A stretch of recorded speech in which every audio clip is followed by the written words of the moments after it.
சோதோம் குமார பட்டணம் பின்னாட்களிலே பாவம் பெருகினால ஆண்டவர் ஜட்ஜ்மெண்ட் வச்சு அதை அழிக்க போறேன். இந்த காரியம் ஆபிரகாமுக்கு தெரிஞ்ச உடனே தேவனை நோக்கி மன்றாடி ஜெபித்தார். அவருடைய குடும்பத்துல ஒரு காரியம் இருக்குது என்றால், பாவம் அழிவு வருது, ஜட்ஜ்மெண்ட் வருதுன்னா மன்றாடி ஜெபிக்கணும். திறப்பில் இருக்க ஒருவனை தேடினேன், ஜெபம் பண்ணணும். அவர் ஜெபம் பண்ணனால்தான் லோத்து காப்பாற்றப்பட்டான். இல்ல காப்பாற்றப்பட முடியுமா?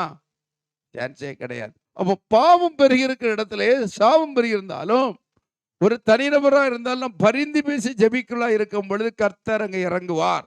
ஆபிரகாம் நிமித்த லோத்துக்கு இறங்கினார், யாக்கோபு நிமித்த லாபானுக்கு இறங்கினார். அப்போ நீங்க ரட்சிக்கப்பட்டு தேவனை சேவிக்கிற பிள்ளைகளின் நிமித்தம் உங்க குடும்பம் என்ன ஒரு அழிவுக்குள் இருந்தாலும் உங்கள் பரிந்து பேசுகிற ஜெபத்தின் நிமித்தம் நன்மை வரும், விடுதலை வரும். எத்தனை விசுவாசிக்கிறீங்க? அல்லேலூயா.